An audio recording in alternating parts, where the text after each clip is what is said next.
passionate to beat somebody. We're passionate to beat everybody. My expectation is we go out and dominate and create a nightmare and make people never want to play you again. If you are a fan of another team and your coach is not out there doing everything that Kirby Smart is doing right now, you are already losing. You feel however you want to feel about that. Nowhere to run and nowhere to hide for 4 quarters. They got to see us in our house for 4 quarters. They got to look us in the eye for 4. This is about us and our family and our house. This is about us. This is our mentality. We ain't backing down. We ain't running. Set a tone, send a message. This is our house. Physical toughness wins in football now. And if you in this room, you got it. If you come in here, you better believe in it. Because this physical toughness, it's what makes the difference. Elite focus. That's all I do to the guy across from me. I'm fixing to whip his ass. Not in my box, not today. It's about us. It's about our family. We attack. You take that helmet and you strike them. And you strike them and you strike them. That's how you get respect. Physically, I will break them. Oh, Dog Nation, it just means more this week. Oh, y'all know I hate those Florida Gators. I don't care none at all for the Auburn Tigers. But this week, it's the Georgia Tech Yellow Jackets, and it just lands a little something different when you share the state with a team you just don't like. That's where we are, and that's what we're going to talk about in this week's edition of the How About That DawgsCast. So we're off and running, and I got to tell you, this one is simple. There's not going to be a lot of X's and O's, not going to be a lot of scheme talk. There's not going to be a lot of perspective here. This week, the game boils right down to the most simplest part of the sport of football. And it's just what you heard Kirby Smart talking about there in the intro. It's about me, my box, and whether or not I'm going to whip yours all day. That's what it comes down to. That's all this game is. And it's that way because as much as Kirby Smart wants to say that, I don't get emotional about this game, the game is emotional, but I'm not going to be emotional. As much as he wants to say that, as much as we hear the players say that we understand this is just the next thing we have to do before we can move along, they're not lying. They're telling the truth. But don't think for 1 second that it doesn't mean something. Don't think for 1 second that they don't know that it's different. I've got video proof of that later. That's right. I pulled the receipts. And then you've got Brent Key on the other side as the head coach of Georgia Tech. He's done a lot to build that program back up, to bring it back from the just disaster that it was just a handful of years ago. So good on him.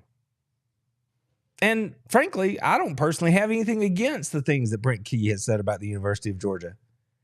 You're supposed to feel that way. It's rivalry week.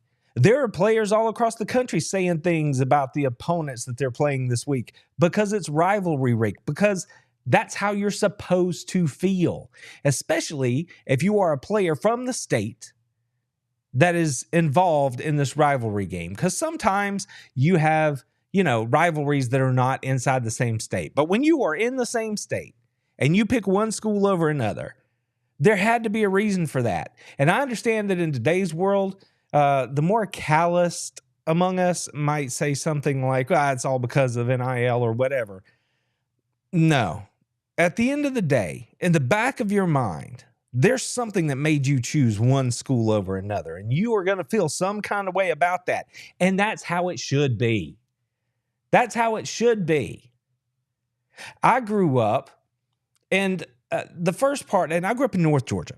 So the first part of my childhood, I was equally exposed to both Georgia Tech and the University of Georgia.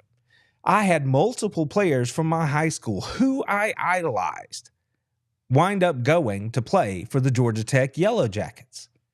So that's why they held even footing with the flagship school, with the University of Georgia, with the Georgia Bulldogs. It was because I had a local flavor to it.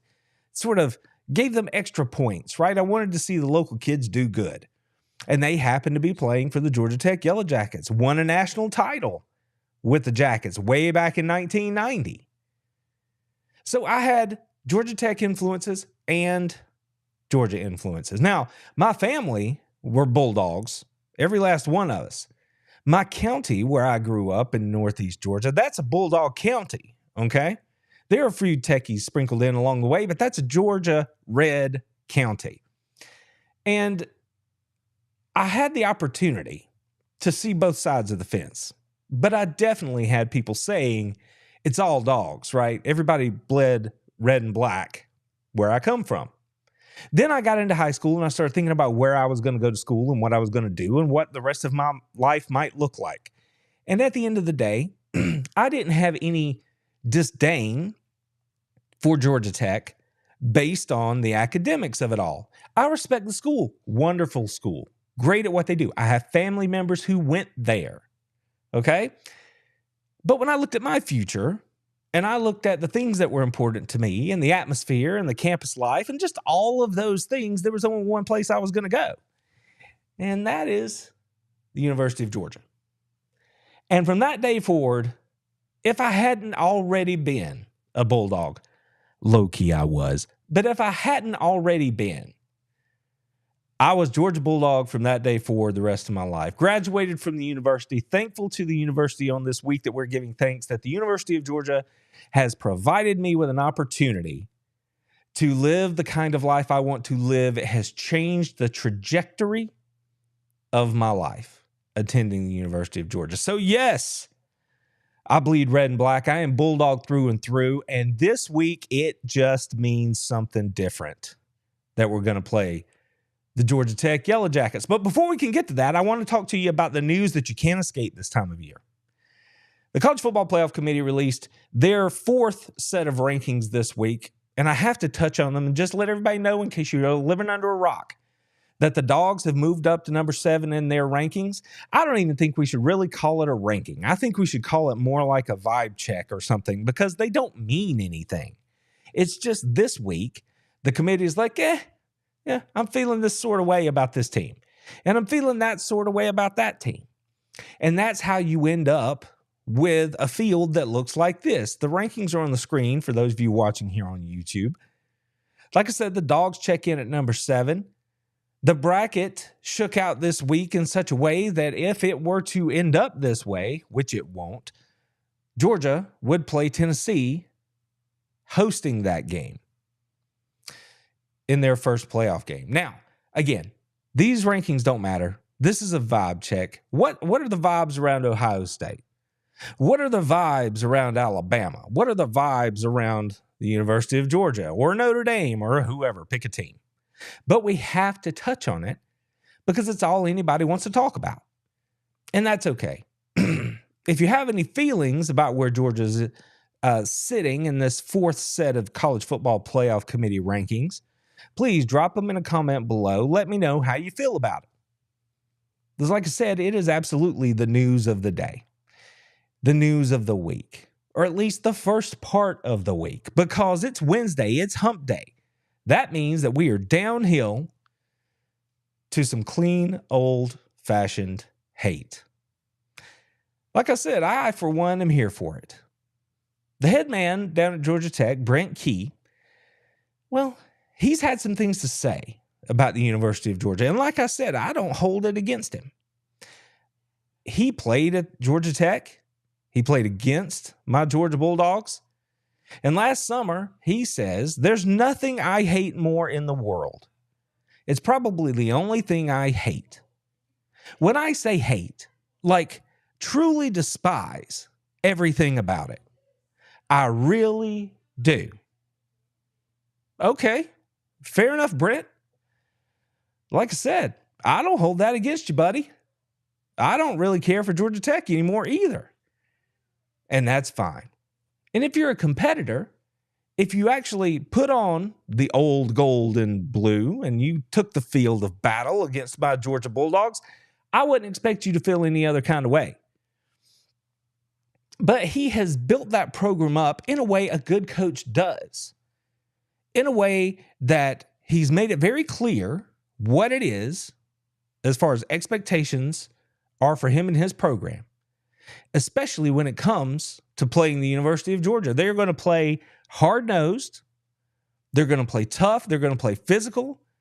And that's the identity that they want to have. And this year, Coach Brent Key has done a good job of making sure that his team has embodied that identity. That is who they are. Their record is what it is. But when you watch them play, you can see they are what he wants them to be. So good on him. That is the same thing that makes this game dangerous. Georgia is the better team. Georgia is the more complete team. Georgia has the better roster. But much like the Iron Bowl or the Game or any of these other rivalry games that you see played around the country, there is something different when the game is so big that, well, you truly can throw the records out. Like, it doesn't matter, because the only thing Georgia Tech wants to do, they've had some big wins this year. They've had, I believe it's 2, maybe 3 wins over top 10 ranked teams at the time they beat them. You don't do that by accident. You have to play a certain way. You have to play clean football. You have to be persistent. You have to do a good job. That's what Brent Key's teams are doing. That's what this year's version of his team is doing. For the most part, they play clean. Now, that doesn't mean they're world beaters. Like I said, their record is what it is. But there's one thing that's clear, and that is that the University of Georgia is Georgia Tech's Super Bowl. Now, depending on where you stand, that could mean a whole lot or it could mean a whole little. If you're the University of Georgia, so what? So what? Look at this year. Georgia is everybody's Super Bowl. You know how I know that? Before the fans come running into my comments and telling me whatever, it doesn't matter. I know that's true because after every one of those games, even the games that Georgia lost this year, it was the head coach or it was a prominent player of that other team who stepped to the microphone after the game and said, that's the team you measure yourself against. That's the team that everybody wants to beat. That's the team that is the gold standard in college football. That's not me saying it. They're saying it. Right after the heat of battle. So, I have no doubt that the University of Georgia is Georgia Tech's Super Bowl this year. It's the biggest thing on the schedule. Brent Key just told us it matters to him more than any other game. He can sit there and say, and he tried to do it in his press conference this week, that we don't talk about winning games. We talk about playing a certain way, never looking at the scoreboard. A lot of coach speak stuff. And again, it's true. He coaches that way. I have no doubt about that. He said, though, how can I come up here and talk about winning this game and then go back and talk to my players about all that other stuff? I don't know, Brent. How do you do that? Because this week, maybe you're not talking about beating Georgia. Low key, we all know that you are. But you went out and said the things you said. You can't run from those statements. They are what they are. You said you hate some Georgia. And you don't feel that way unless there's something behind it, right? You're carrying that with you. That's part of your identity as a Georgia Tech man and the head football coach of that program. So you can't run from it. This game is bigger than any other game on your schedule this season. So be it. But that's you. That's not Georgia. The biggest game Georgia has going on this week is Georgia Tech. Why? Because it's this week. Georgia has stuff beyond this that they're worried about. Georgia has not had time to worry about Georgia Tech all year because they've been busy dealing with the toughest schedule in the country. That's what Georgia's been up to. And so when Georgia says, we're going to take it game by game, we're focused on the game in front of us, it's a fact. Another reason we know it's a fact is because we've seen them do it over a handful of years. Kirby's tenure there, we know what it is. The next game is the most important game. The record backs it up. The systems, everything we see Back it up. So that means that these two things are not the same. Georgia and Georgia Tech are not the same. They're not on the same level. They certainly don't operate the same way. And at this point in time, one of these two schools views this game completely differently than the other school views it. But that doesn't mean that both teams don't care a lot about winning it, and it doesn't mean that they don't understand what it's all about. Well, it's not about them.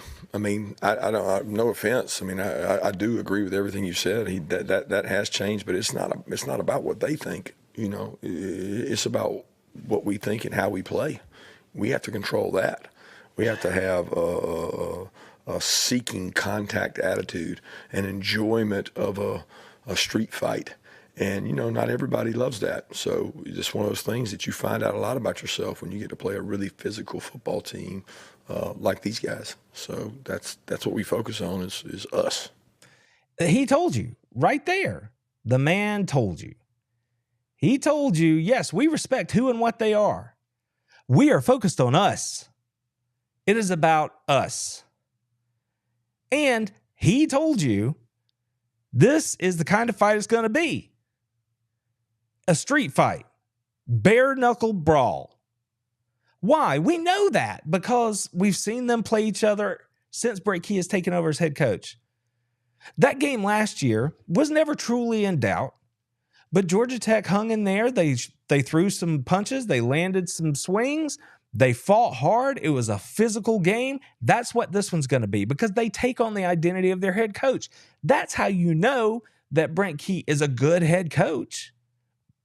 Tech is what they are. But they can play the way he wants them to play if he's doing his job right, and that's what's happening.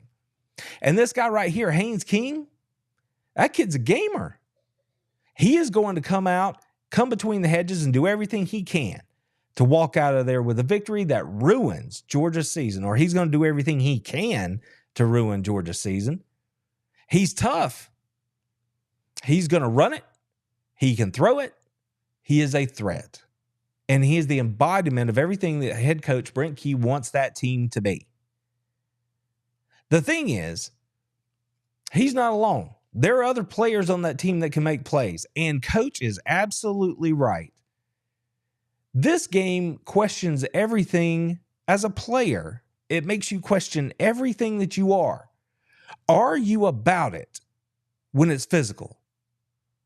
Do you relish the opportunity to try to break another player's will?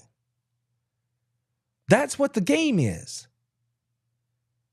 Nobody has to like it. The more delicate among us might not want to admit it, but that's what it is. You have to want to deliver strike after strike after strike. Not because you're trying to injure a player, but because you are trying to break them. That is the essence of what football is about, and that is the essence of what this game is about. Again, it's not about the records. It's about raising your opponent's world to the ground, burning it down, decimating everything that they want, their hopes, their dreams, their team, their ideas, that they're going to come in and ruin your season. You have to take it personally. You have to take it personally.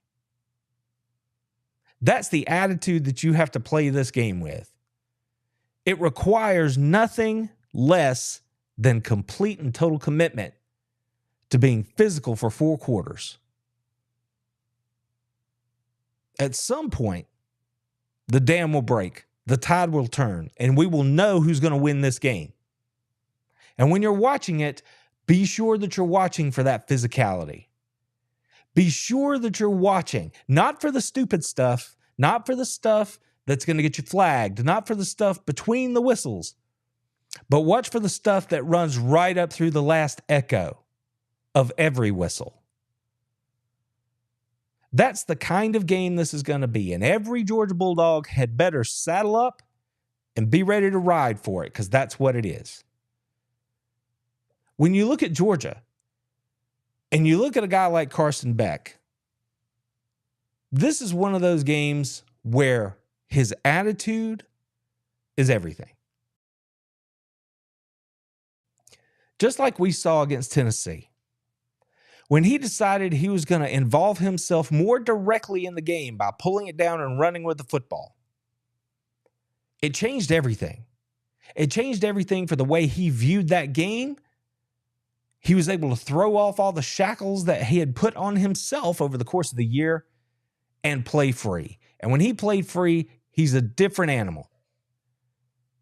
And that sort of attitude, that sort of like, I'm about to roll in here and handle this, I'm about to take care of this business, that's what they have to have from Carson Beck this week. And believe me, they're getting that message from Kirby Smart. He's going to make sure every one of them know it. This is not a sack game. This is a strap it on, strike somebody in the mouth, keys, fits kind of game. I mean, they know it is. We know it is. There's no way around it. There's no way around it. Straightforward and simple. This is football at its essence, and it's glorious. It's fabulous to watch.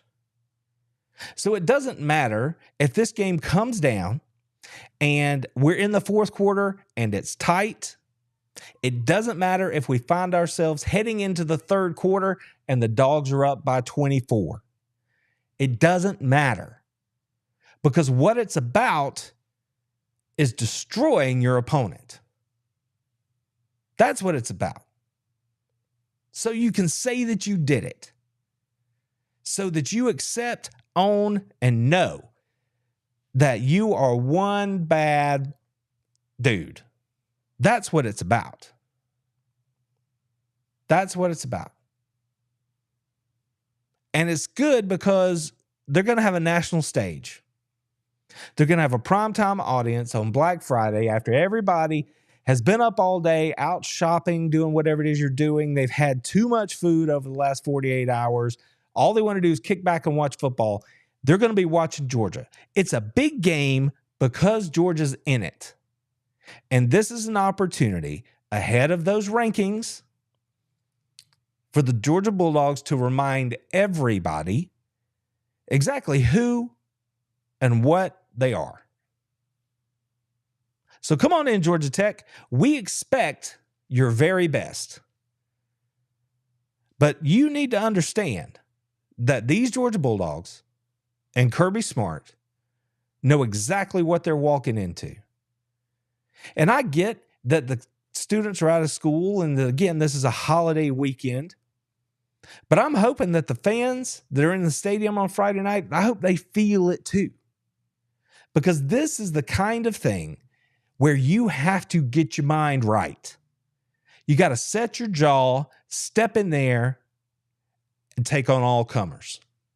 Because you know that you are the guy that's going to get it done. You're the one that's going to be walking out of there.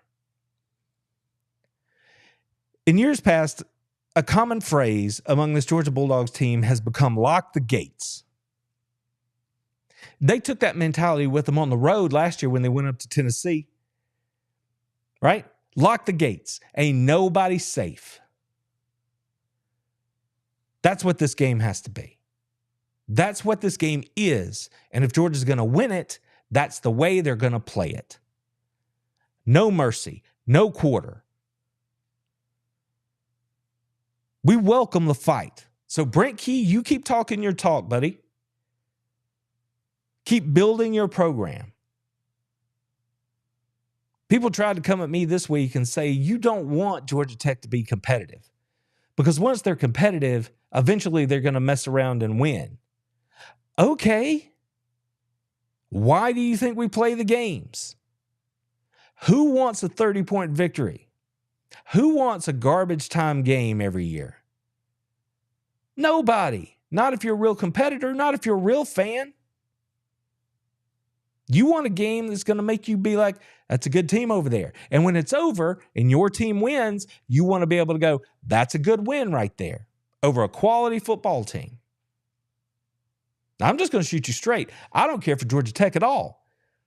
But if the Dogs roll out there and handle their business against Georgia Tech on Friday night, come 000 on the clock, if Georgia has that W, I'm going to be like, that's a good win. That's a good win. It's a good win because that team is a good team. But it's a good win, too, because I know how we got there. I know what it means. I know what they would have had to have done to win that game. And I'm going to be proud of my Georgia Bulldogs, should that be the case at the end of the fourth quarter on Friday night. Now, I do expect that that's going to be the case for a myriad of reasons. But I don't have any doubt that this team's going to be dialed in, ready to go, with blood in their eyes to take on those Georgia Tech Yellow Jackets on Black Friday. Zero doubt. What I wanted to do was take a look back at a few pieces of video here from past meetings between the Georgia Bulldogs and the Georgia Tech Yellow Jackets. I got a few comments along the way, but sit back and enjoy some classic Georgia Tech action from events that happened in the past. Good stuff. If good examples of what old-fashioned hate looks like.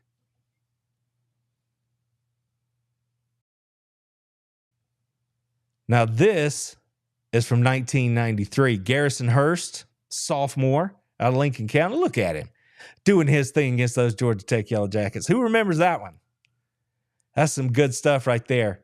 I still think Garrison should have gotten more consideration for the Heisman for what he did when he was running between the hedges. And if you need something more recent, let's take a look back at, say, 2021.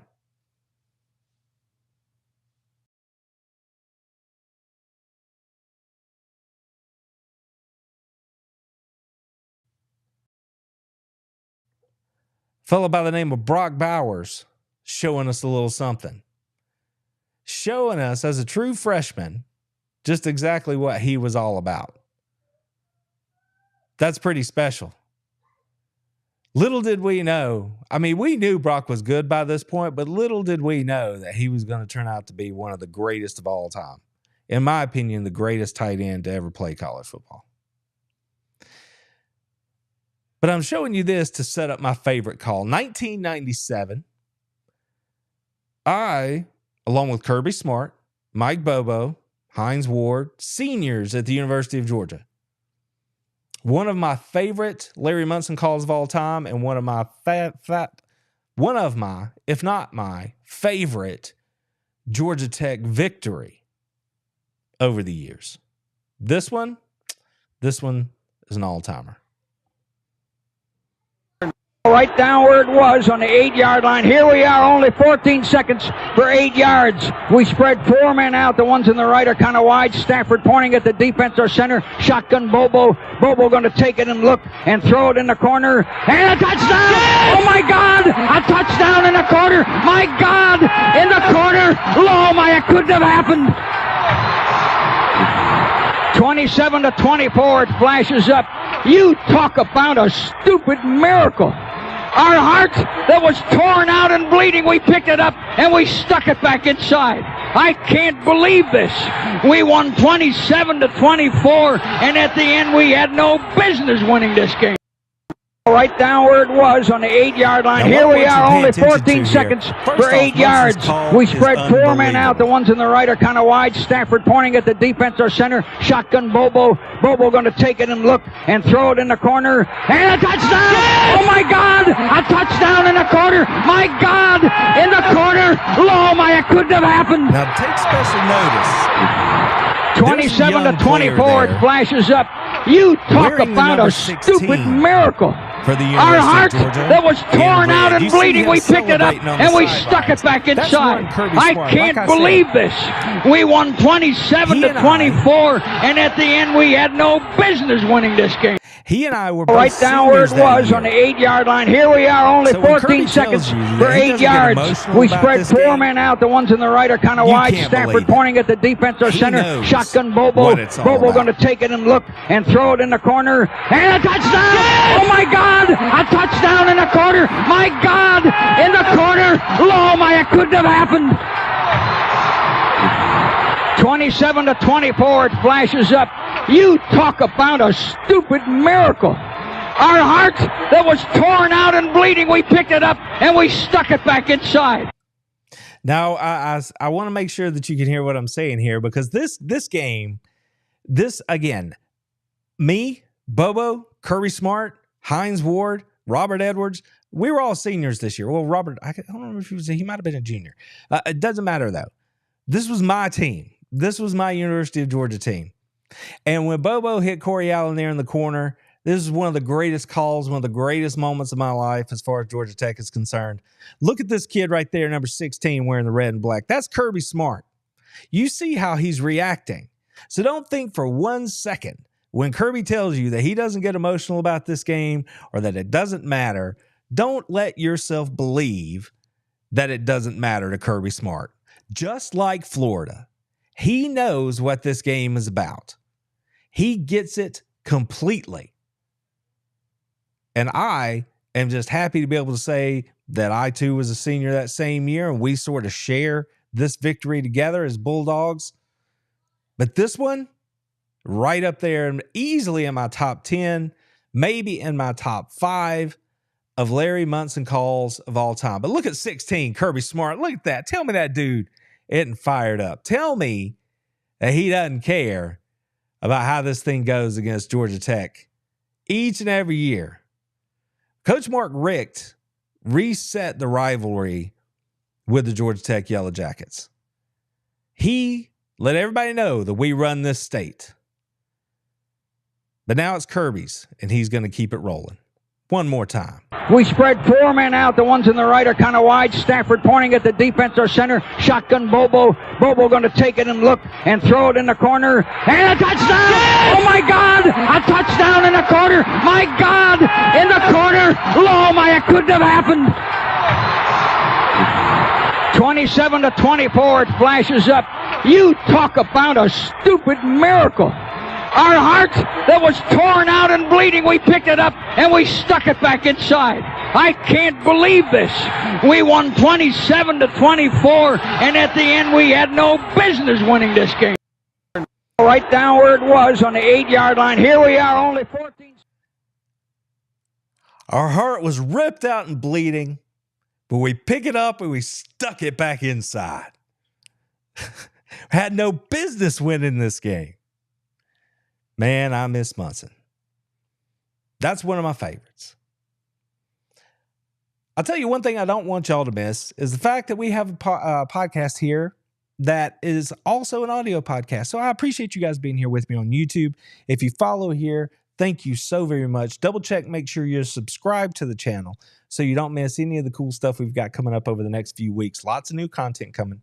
And while you're at it, even if you prefer to watch and don't like to listen to the podcast, I would appreciate it if you would head over to the audio podcast version on SoundCloud or Apple or Spotify or wherever you get your podcasts and leave us a rating, a review. It would help us grow. It would let people know we exist and we can get the good word out to more Bulldogs, and I appreciate your assistance in that process. Now, like I said, you guys are great here on YouTube. We are still steadily growing. The goal is 10,000. That's the next goal. We are reaching goals all the time. I can share with you, we just passed 24,000 over on the Facebook page. So if you're not over there, come find us, hang out. We have a good time. But here on YouTube, 10 is the goal. I can only get there if you guys support the channel, help me grow it, share it with your friends, let people know we exist, because we are out here trying to do yeoman's work of a damn good dog and talk Georgia football 365 days a year. Don't forget about the Ring the Bell newsletter. There's a link down below. Sign up for that if you want to. Costs you nothing. I'll never spam you, but you'll be the first to know if there's cool new information about the channel or anything we're doing. The newsletter, that's where you find out about that first. And of course, the SEC Powers Hour. This week is Thanksgiving week. Have no fear. We will be here. I will be here for sure. Joe's going to do everything he can do to make sure he's here. But thanks to the poll last week, you guys let us know that you wanted us to show up, share Thanksgiving evening with you. And that is what we are doing. I look forward to it. Come on in. Water's warm. Bellies are full. It's going to be fun. Bring a friend. Let them know what we're doing. Good times over here. We'll look at all the rivalry games. And who knows? We might actually have some people show up that you're not expecting. That sometimes happens on that show. But I do want to say thank you to all of our channel members. You go above and beyond. You help us do things I didn't think we could do on this channel. And it's because of you people who go that extra mile. Thank you. In this week of being thankful, you get an extra special one from me tonight. Thank you. This week's matchup with the Georgia Tech Yellow Jackets is unlike any other this season. The Georgia Bulldogs have played the toughest schedule in the country. Make no mistake about that fact. And there have been rivalries along the way. Florida, Auburn. There have been big games. Alabama, Ole Miss. But none of them land quite the way that the in-state rivalry game to finish the year against Georgia Tech lands. Clean, old-fashioned hate. A street fight. A rock fight. Bare-knuckled brawl. That's what I expect to see between the hedges on Friday night. I know that that's what Brent Key wants his Yellow Jackets team to be about. I know that they are going to be coming with bad intentions, and all they want to do is ruin Georgia's season. I know that my Georgia Bulldogs are ready for the challenge. They're going to show up. They're going to handle their business. And we're just going to keep stacking wins on top of wins when we're taking on those Yellow Jackets. And we're going to remind everybody who exactly runs this state.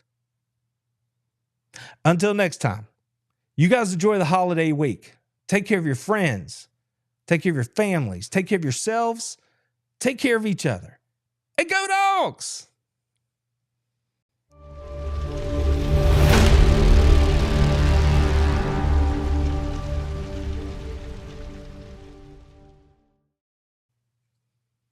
All right, everybody. Thanks for sitting in here with me. That one was fun. I got a little fired up. I got to be careful. I get fired up when I talk about games like this because it takes me back to when I was a player, when I was, talking to coaches all the time, when I was talking to coordinators and doing the stuff that my job required. I've been fortunate enough to stay around it. And there are sometimes you just feel it. It just feels different. Like a game's a game and it's business. And then there are games where it just feels more personal. And that's the way this game is for me. That's how I feel about this week.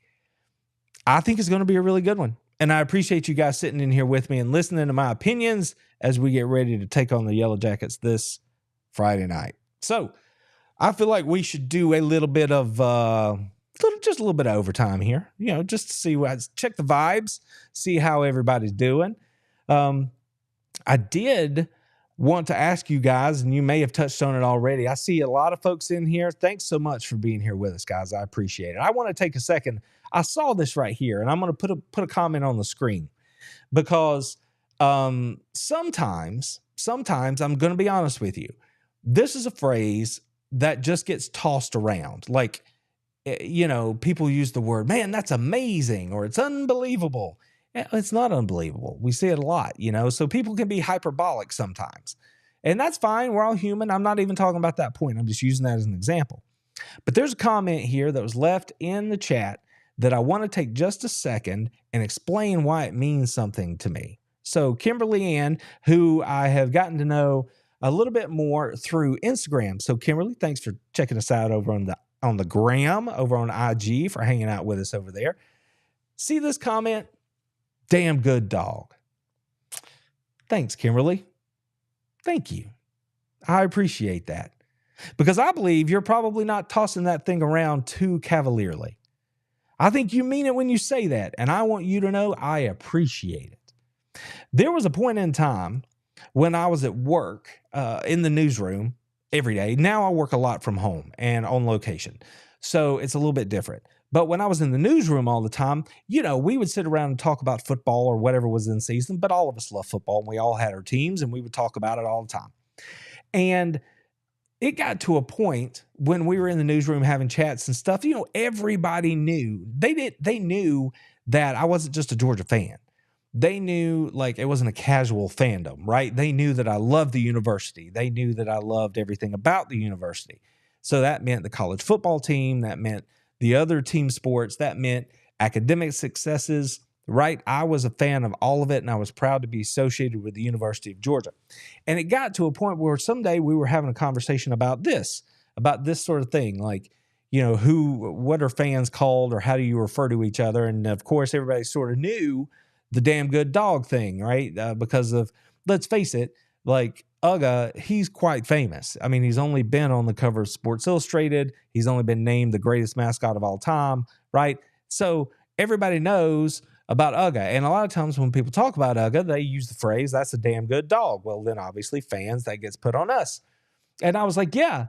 I was like, when I leave here, because when you work in a corporate environment and you've been there for a minute and people get to know you and they remember you and you develop relationships, when people leave for whatever reason, whether it's their choice or reshuffling of the deck or whatever it is, there are often those in-office emails that go out where you reach to everybody. And in those emails, people tell stories about their time there or who did something nice for them or whatever it was.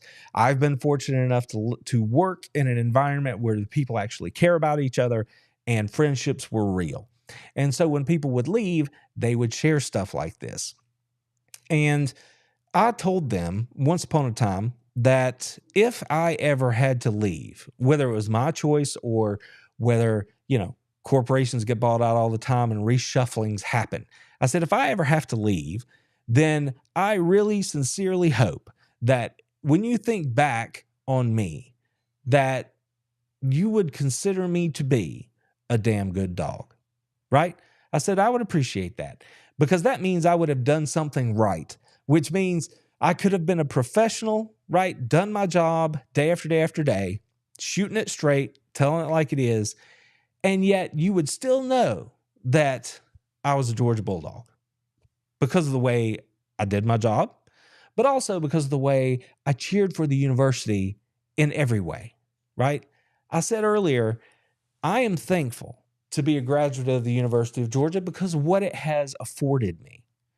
The opportunities, the perspective, the experiences, all of those things. So I'm not just a Georgia Bulldogs football fan. I'm not just somebody who wanted to start a channel and just be like, I wonder if I can do something on YouTube. It was never that. I come and talk about this stuff because I am passionate about it to its core. Everything about it. I just choose to focus the discussion on football because that's the thing I'm most interested in. And there are so many other wonderful people in this space who cover the entirety of what the University of Georgia has to offer. I'm laser focused on football, but I still hope that I can be appreciated, right, as somebody who values everything that has to do with the University of Georgia. I strive to be a damn good dog. So Kimberly Ann, thank you so much for that comment because however sincerely you meant it, and I have zero doubts of how sincerely you meant it, to me, that's the highest thing you can say about somebody who's associated with the University of Georgia, and especially Georgia football program. I was joking with Mrs. Beast once upon a time, because when you get older and you have to adult and do all those things, I told her, I'm like, you know what? When it comes down to figuring out what might be on your memorial, or if you choose to have a gravestone or whatever it is, and you're talking about the end of your days, I'm like, if I could, with a clear mind, have somebody say that about me, or that wound up being in my memorial, I'm like, I would feel like this was a life well lived because the University of Georgia meant that much to me. So that's, again, I think that is high praise. High praise. So, Kimberly Ann, thank you very, very much. By the way, fun note about that. If you're an adult and you're ever out here and you have to do those things like estate planning and looking, at the end of our days, keep in mind, if you have a marker, like a grave marker or something, that's yours. Like, you own that. You're paying for it. So you can put anything on there you want to. Just a little hack. Just saying. Take advantage of that space. Put something on there that you would be happy to read for eternity, right? So if you want to call yourself a damn good dog because you feel like you've earned it, you go right for it. That's what I'll say about that. All right. So that's enough of that talk. But I do think that's a funny perspective when you think about it that way. Let's see. Everybody's in here, man. Thank y'all so much. I don't know what our high point was for viewers, but it looks like we had a pretty good group in here with us for the live show. And the thing is, sometimes people bail out when they see the close and they miss out on the overtime portion. So if you're sticking around for overtime, thank you so much. I do expect, that this game is going to be a fight. Like, the fight may not last 4 quarters. You know what I mean? Like, if Georgia plays this game the way I think they're going to play it, then they might just have beaten the fight out of Georgia Tech by the time we get into the 3rd quarter. But I think that's going to be the kind of game it is until it's not. Because when you break somebody and they know they're beaten, well, obviously the game's going to change at that point. But I expect this one to be, I expect Georgia Tech to give Georgia everything they want. And like I said, I think this is going to be a game where Georgia Tech absolutely believes when they roll in between the hedges that they have a chance to win this week. So, wait a minute. Okay, I found something here I have to put on the screen because I have to address it. Because it's from one of our channel mods, Herb from the Herb and Raj podcast. So thank you, Herb. Thanks. I appreciate you making it in, buddy. And he says, Randy, have you ever wanted to do PBP? I assume that means play by play. Herb, had I not told you, did I not share this with you already? So there's 2 answers to this question. One, you said, have you ever wanted to do play by play? The answer to that question is yes. When I was a young man and I was figuring out which way I was going to go in my career path, I had serious considerations about whether or not I wanted to take my shot at doing play-by-play and then trying to make a career out of it, because I honestly felt like I could do it. I felt like I knew the game. I felt like I was passionate about the game. I felt like I had control enough of being able to talk about the game in an educated way that I could do a good job. So, absolutely. Then I just started thinking about what that meant and what I might have to do. And at that time, the world has changed some, not a lot, but at that time, it's so weird because being inside the profession, I can look around and go, it's so much easier to get into something like that today than it was 25 years ago. Meanwhile, if you're outside the profession right now, I'm certain that it looks harder. So maybe that offers some perspective about how you would find your way into one of those positions, either 25 years ago or now. But I did have serious thoughts about doing it. But when it came down to it, I decided that my quality of life and what I wanted to do regarding my family and where I wanted to live and all of those sorts of things, that required that I needed to not make that pursuit my focus.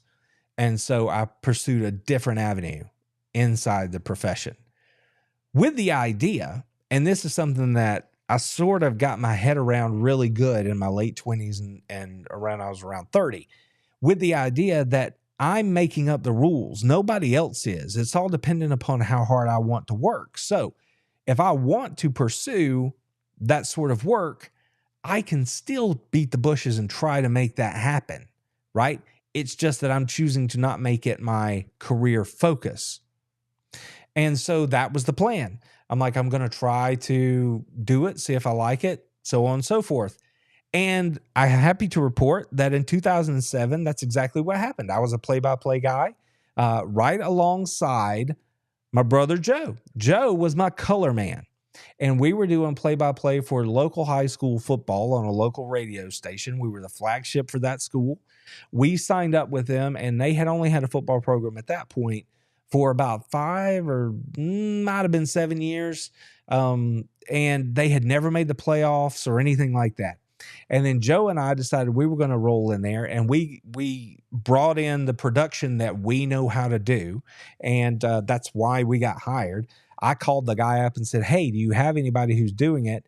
And he was like, no, I am so thankful to have you call and offer your services. And I'm like, I would love to do it, but I got to do it the way I want to do it, which is it has to be as good as we can possibly produce, given, whatever we're working with budget wise and so on. So Joe and I rolled in there. I was the play-by-play guy. He did color, and it was a rousing success. I had a tremendous time, and I got to hang out every Friday night with my brother and call games. Y'all have heard Joe talk about the fact if you show up on the SEC Powers Hour on Thursday, you've heard Joe show up and mention that he does play-by-play now, and it's awesome because he does the play-by-play for the Dublin Fighting Irish, which is his current local team, and he does a really good job. And he couldn't get it out of his, out of his blood, maybe is the right way to say it. Maybe that's the right way to say it. He couldn't shake it. Like, it was something that once you do it and you get to be around the game again, especially as a former player, it's so awesome. Like, to be walking the field, right before kickoff, you're out there meeting the coaches, talking to the players, the band's playing, it's just awesome. You get to relive a little bit of your playing days. And so I wanted to do it. I decided not to do it as a career. I've had an opportunity to do it sort of parallel with my other career. And if the opportunity presented itself again now, it's something that I would give serious consideration to doing. And given Joe's ties and his fingers in the media here in the state of Georgia, it is not beyond the pale at all that I might find myself doing play-by-play again. And you just never know where it could go from there. So, man, that's an awesome question, Herb. A little long-winded, but thanks for asking. That's awesome. That was a little unusual. So that was cool to get to sort of walk down memory lane a little bit right there. And everybody else that's in here, thank you so much. I see Blake in here. Blake Newsome. Blake, if you're still in here, man, he says, what does Tech have to do to pull it off? All right, Blake, here's the thing. If Georgia's going to not win this game, if Georgia Tech is going to win this game, then yes, Georgia has to help them in some ways. There have to be turnovers. So if Georgia puts the ball on the carpet, if Carson Beck, messes up and throws it to the other team once or twice, then that's one thing that Tech has to do to win the game. The other thing that Tech has to do is limit explosives. That is a big deal because their secondary this year has been got a few times. And Georgia seems to be finding their rhythm as far as being able to get back into that passing game, make chunk plays down the field. So Georgia would have to turn the ball over. Georgia would have to Tech would have to prevent Georgia from having those big over-the-top explosive pass plays. They have to keep everything in front of them and make them drive the ball, which at times this year Georgia has had a difficult time doing. The other thing that I think is a key to the game is tackling, which has been a thing that Georgia has dealt with all year. And in a game like this, when it is about being physical and imposing your will on another team, Kirby said it from the podium this week, Georgia Tech runs the rock. Tech has only given up like 5 sacks all season, which is an insane number. But that's because they don't throw it that much. And when they do it when they want to do it and how they want to do it. But they are going to run the football. So this could flip the other way. if Tech comes out and gets the best of Georgia's defensive line and they're pounding on them for 4 quarters rather, that is trouble, because Tech, nobody says Tech can't roll in there and beat Georgia physically. It can happen. We've seen Georgia lose the physical battle at least once or twice this season. So it's about mindset. It's about showing up and being willing to do it again and again. And Tech could do that. So how does Tech win? Georgia has to turn the ball over. Tech has to limit explosive plays. And then Georgia has to tackle and be up to the physical battle that is going to happen on Friday night.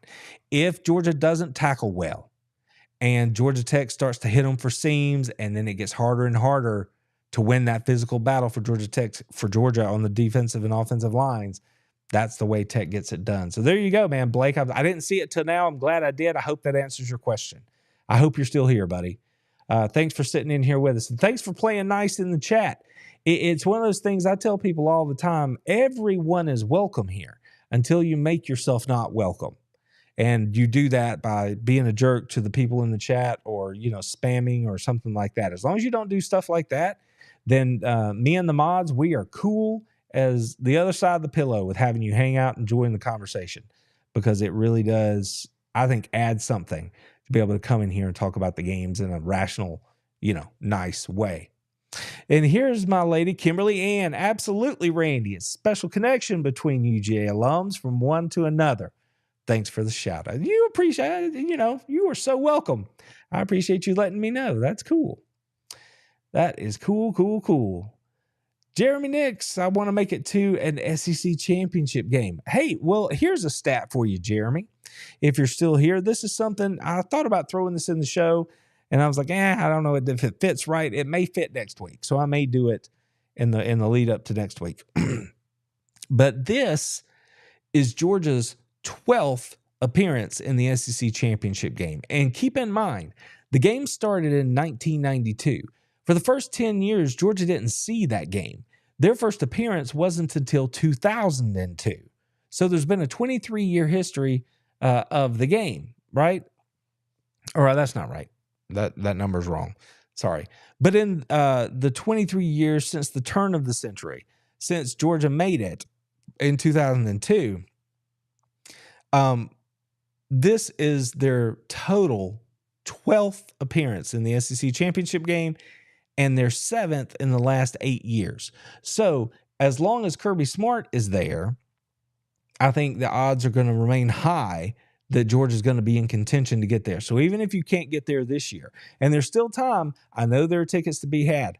I understand that they're probably hard to get a hold of, but there's still time, buddy. You might be able to make it. Rival games against Auburn and Florida. Auburn and Florida those are great games to go to.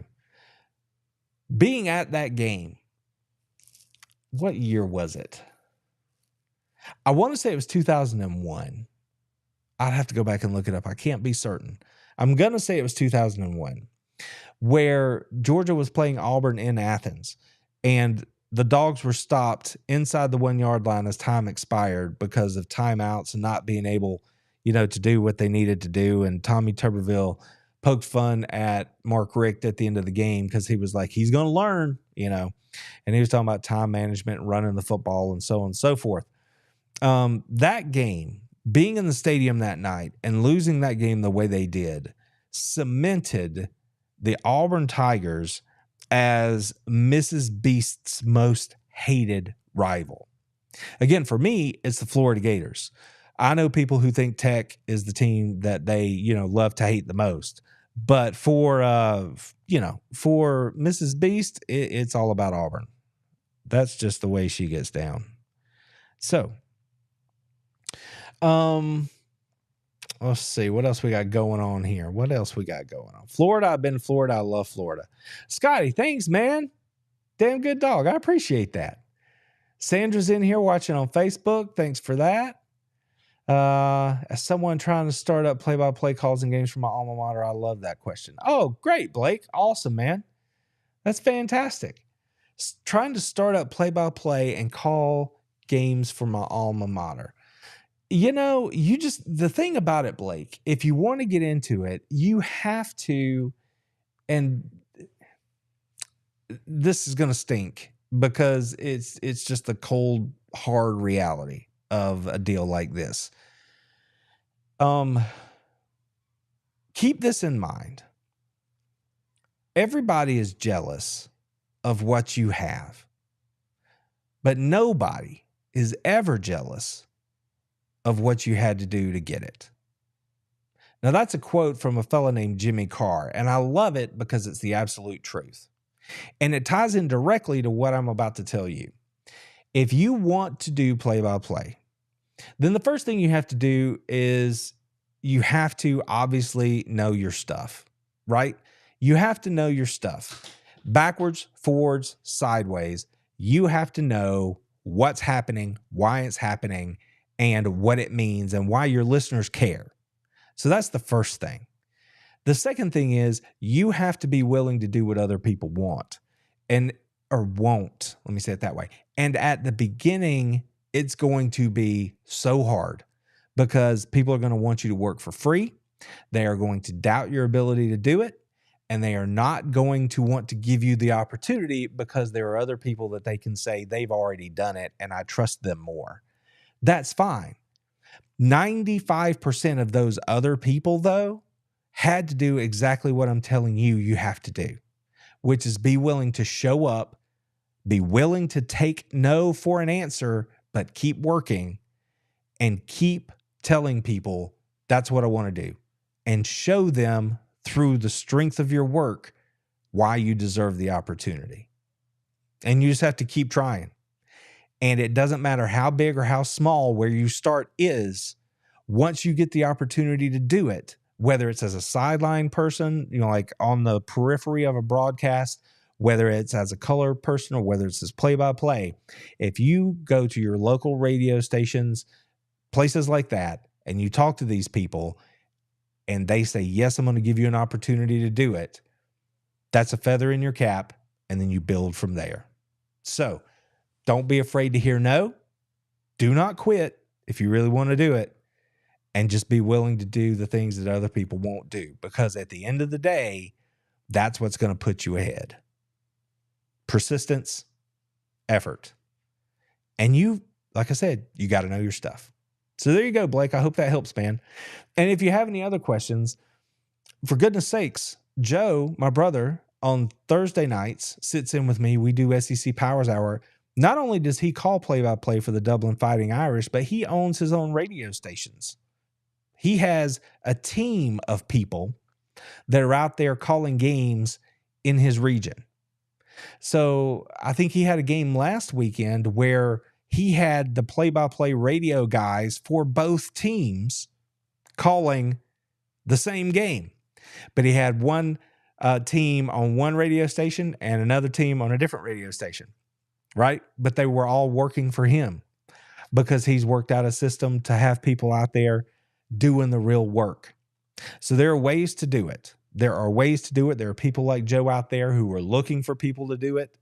So just saying, man, you just never know where these things might go, and you just got to show up and do what you got to do. Carol, thanks for the damn good dog mention. I appreciate that. Scotty's got it right. Overtime's when the real game starts. See, Scotty, to that point specifically, and I want to let you guys in on a little secret right here, because I am currently on vacation, and I'm going to be on vacation for a minute. And in that time where I don't have my day job, my sports job to do, I intend to do as much content as I can. And that might mean pop-up live streams on unusual nights where we talk about stuff I don't usually get to talk about.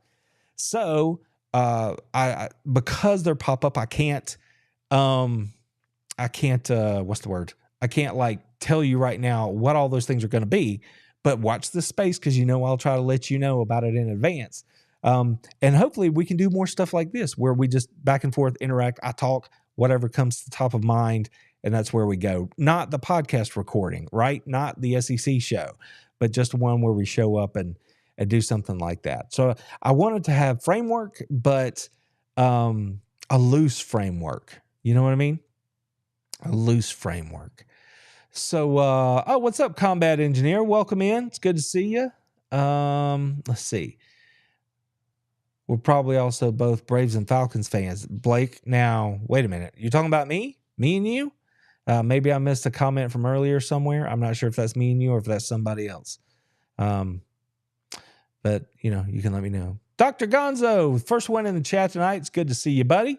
And Dr. Gonzo, I want to say, and to everybody else who's in here too, he's like, Happy Turkey Day, Randy. Well, Happy Turkey Day to you, friend.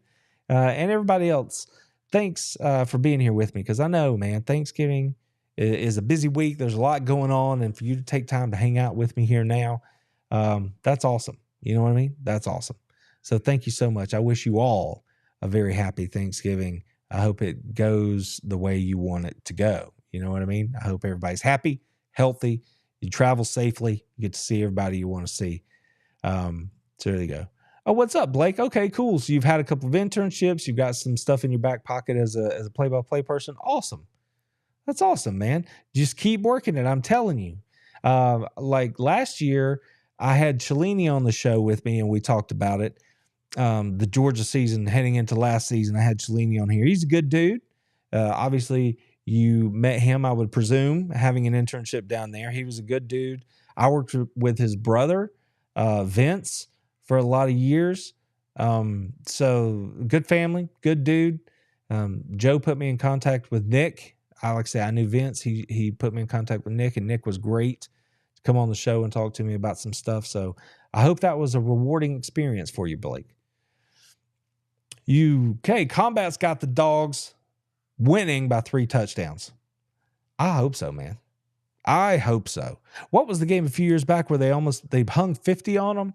I'm telling you, when it comes to Florida or Auburn or Tech, just do it. Just put it on them. Like, if you have the opportunity, you know what I mean? And here's an interesting thing, and you guys can let me know your opinion, because in this playoff format, I'm not sure whether or not we are back to the pre-BCS days where it's not just that you win, it's not just who you beat, but it's also how you beat them. And according to what they said on the reveal the other night, it is about how you beat them. So we're back to like, what is it? Style points? Is that what we're back to? We just went in a big circle and we're right back to, it's not good enough to win. It's not good enough to beat X number of teams, right? Or this team or that team. No. You have to beat them and you have to be impressive doing it. I don't know if I like that or not. Is that the situation? Have we come back to style points? If we have, then Combat Engineer, your 3 touchdown comment here is exactly spot on. They need to roll it up on Tech if they get the opportunity, because it's like Kirby said from the podium, I don't know what you want. We go out and we play the toughest schedule in the country. We fight our way through it. We make our way back to the SEC championship game for the 7th time in the last 8 years. Apparently that's not good enough, right? So let us go out here and try to look good doing it moving forward.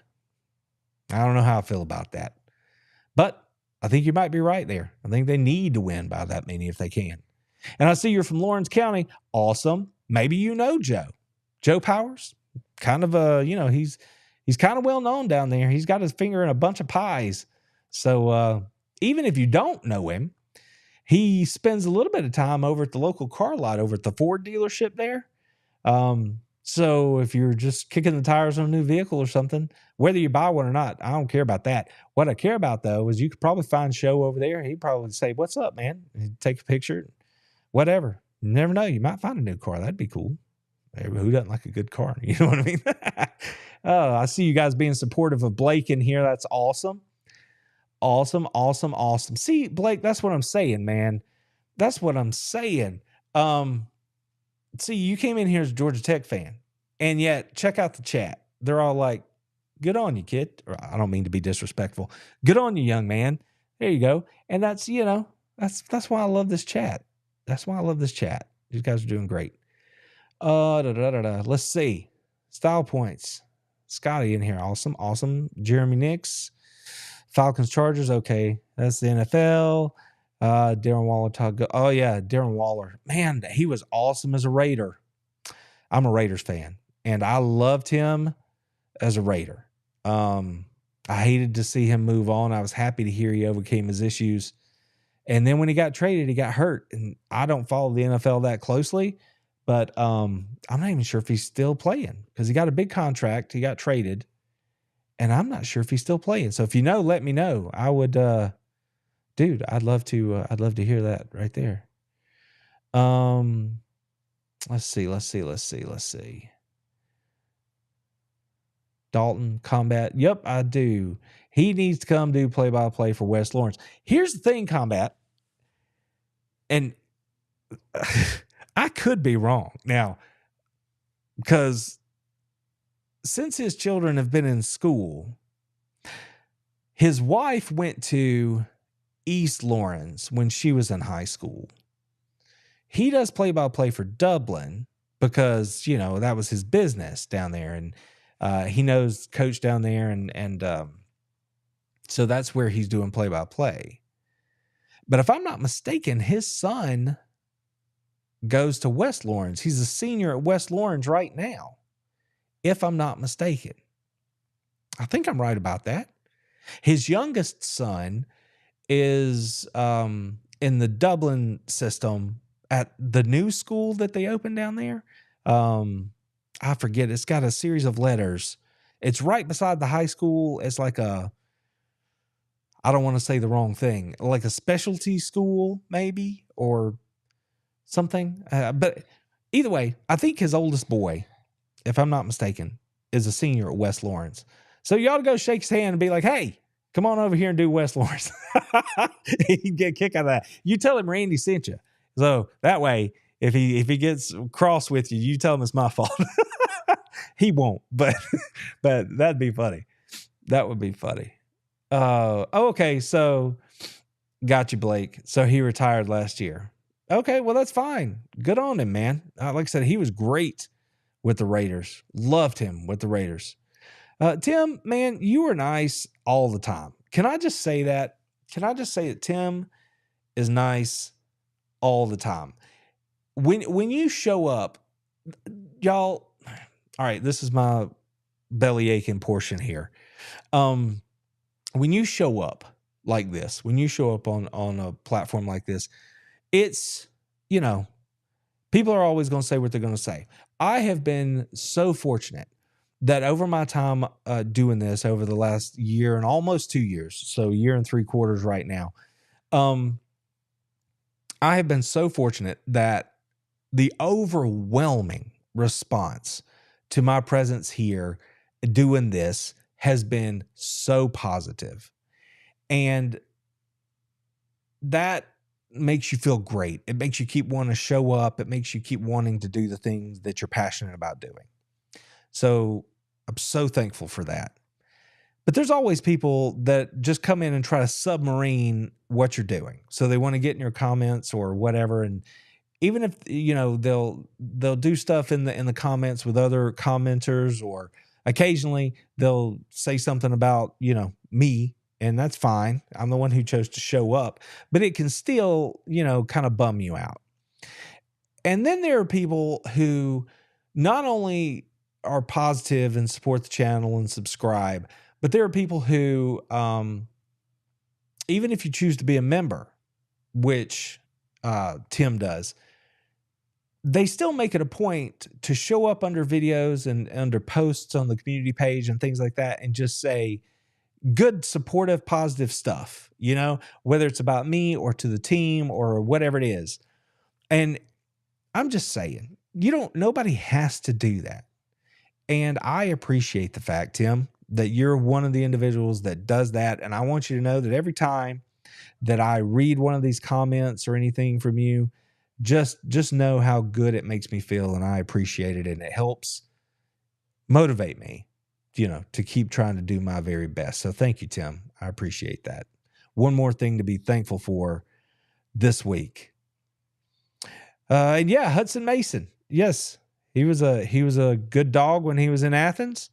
And I'm glad he was able to help you, man, because that's what it comes down to is it's not always who you know, but it sure doesn't hurt if you know somebody who's willing to put in a good word for you. You know what I mean? That's how I got my start. It's a tremendous story, by the way. It's not, I don't know that anybody cares about it here, but it's a tremendous story. And somebody was nice enough to do something nice for me once upon a time, and it literally changed my life. So I'm glad that Hudson was able to do that for you, man. That's awesome. Combat said that he graduated from West Lawrence. Awesome. And yeah, man, I'm a Raiders fan, lifelong Raiders fan. Gen X Bulldog, born in 76, Raiders fan from birth, by nobody's pushing me to be a Raiders fan. My dad he was a Steelers fan. And think back to the late 70s, the Steelers and the Raiders were two of the best teams in professional football. And they seemed to always be playing because, we only had 2 or 3 channels back then. So I was just sitting there watching football with my dad. I like the Steelers just fine. I have no ill will toward the Steelers. They're, I'm like, cool, Steelers, awesome. I root for them today, whatever, casually. But I'm a Raiders fan. And I was just sitting there watching football with my dad. And I'm like, I like this team. And then the more I learned about them and the history of the team and all that kind of stuff. So anyway, that's how I became a Raiders fan. So yeah, I'm a Raiders fan for life. Always have been. You guys are being awesome in the chat. Again, I appreciate that. Oh, wait. Jeremy's got a question. All right. So now this is interesting. He asks, if you have one Georgia item that's personal to you, what is it? I have a signed personal football from Coach Dooley. Awesome. That's cool. Now, to answer your question, there are a lot of things as I look around here, like you guys can't see it because it's up and back. There are a lot of things up here that I think are cool, that I am so like, and we all have these sorts of things, right? It's probably not cool to anybody else, but it's cool to you. And I have a lot of those things. I have helmets over here, and there's stuff behind me back there that y'all can see some of it. And like this right there at my thumb, that's a wooden plaque from the 1980 National Championship game that my father gave to my mother. And it is hand carved with the old style logo on it. So that means something to me, for a lot of reasons. Georgia stuff, my mom, dad tie-in, all that kind of stuff. It was a national championship thing. And it's just a really cool piece of, like handmade Georgia history. You know what I mean? So that's really cool. But I have a Bulldog right up here. That's not the traditional Bulldog. It's not the one like on my logo. It's not the old Bulldog like this one here. It's more of it's kind of an uppity looking Bulldog. But my mom got it for me when I was a teenager in high school. And she had the gentleman hand paint it for me and all that kind of stuff. And it sits right up here.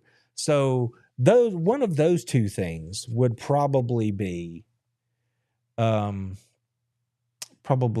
coolest thing. And like I said, I've got there are all kinds of stuff like you're saying, signed footballs and all that kind of stuff. Championship footballs back here. But just personally, it'd probably be one of those two things, which is pretty cool. Let's see what else. Let's see. I don't want to keep you guys here forever. I know we got other stuff going on, but Blake says, I got my UGA hatred from my dad. He's a tech and a UF grad. Well, you get it honest, Blake. There you go. I don't know if you've ever been here before, but you should hear some of the things I have to say about the Florida Gators. So there you go. You get it honest. Grew up in Atlanta, going to Braves and Falcons, Hawks games, stuck with the hometown pain. Attaboy. That's my thing. Pick a team and ride with them. Don't be jumping all over the place. So I can respect it. For sure. Enrique, what's up? I see you jumping in here. Appreciate it, man. Thanks for taking the time to comment. That's awesome. Carol says she has a book that's autographed by Vince Dooley. So do I, Carol. Which one do you have? I believe, remember after Coach Dooley, like after he got done with being AD and all that, he started doing like cookbooks and like recipe books for tailgating and stuff. And my in-laws met him and bought one of his books and had him sign the book for me. And then they gave it to me as a gift. So it's on my bookshelf right over there. So I have a signed book by Vince Dooley myself. So there you go. Pretty cool. Oh, and here's something else that I forgot that, and I need to get it fixed. I might do this while I'm on vacation. Maybe one of the things that I said meant something. There was the one between my mother and father, right? The plaque right there. There's the one that my mom got me, which is right up here. My brother, Joe, you'll see him tomorrow night, hopefully, on the Powers Hour. He tracked down Larry Munson at a time when I couldn't. I couldn't be at the thing to make it happen. Joe went and found Larry at this event, and he had a piece of a newspaper, and it was, who remembers the name Corey Phillips? Just as an aside, this was back in Coach Rick's early days, and Corey Phillips was going to have, I think it was Coach Rick, Corey Phillips, pretty positive. And Corey had just beaten Kentucky, and Munson had come to town to do an event, a public speaking event. And Joe tracked him down and got Munson to sign that newspaper for me. It's simple. Larry Munson, go Dogs. And I've had it framed forever, but I have the whole newspaper thing framed. I'm thinking about making that smaller and just putting the Munson part in the frame. But that's a really cool thing I have too, that my brother got for me. So like I said, I'm very fortunate. I've got a lot of really cool, I think is really cool stuff, that's Georgia related. National on the tree back here, there's right there above my thumb. You can't see it because it's a little blurry. I have an ornament that has, it's a hollow ornament, but inside it is the confetti from the Dawgs' the 2021 national championship win over Alabama. I had a friend who was on the field who grabbed some of that stuff for me, got it back to me, and I took that and made my own Christmas ornament, and it hangs on the tree back there. Clear ornament. You can see the red, the black, the white confetti with the 2022 on it, which was the 2021 season in the victory over Alabama. So that's a really cool thing too. So I could do a whole video, man, just sitting here showing off this stuff. I don't think anybody would want to watch that, but I could do that. As like I said, it's a cool point for talking. You know what I mean? All right, let's see. You guys chatting in here. That's awesome. I appreciate that. I appreciate y'all for being here with me. Man, I've almost kept y'all a half hour. I'm not going to do that anymore. Again, thank you all so much for hanging out with me. And come on back tomorrow night. Remember, tomorrow night, the SEC Powers Hour is at 8 p.m. Not 7, 8 p.m. tomorrow. Don't worry, I'll set it up that way. So if you are subscribed and you have notifications turned on, you'll be notified what time we're going to go live. But it's 8 p.m. because I wanted to give everybody an opportunity, to have your Thanksgiving Day, your dinner, and that kind of stuff. And then we'll come in here and talk a little bit about the game on Friday. We'll talk about all the rivalry games, a few inside the footprint, a few outside the footprint. It'll be a good time. And, hopefully Joe will show up. And as often happens in these weekends, other people sometimes show up. So you never know. We might blow out the budget. But it's a special event sort of thing on a Thanksgiving Thursday. And I hope that you guys will all choose to come on back tomorrow night and hang out with us for a little while. It's going to be a good time. We always have a good time. And it's more fun when you guys come hang out with us and let's talk a little bit. So, everybody, enjoy your day tomorrow. Don't work too hard. I know we've been cooking all day, so don't work too hard. Remember to enjoy it. That's what it's about. It's not about the work. It'll be fine. Enjoy your time with your people. Okay? Everybody be safe, happy, healthy, travel well, do all those things. I'll see you tomorrow night. And until next time, go Dogs!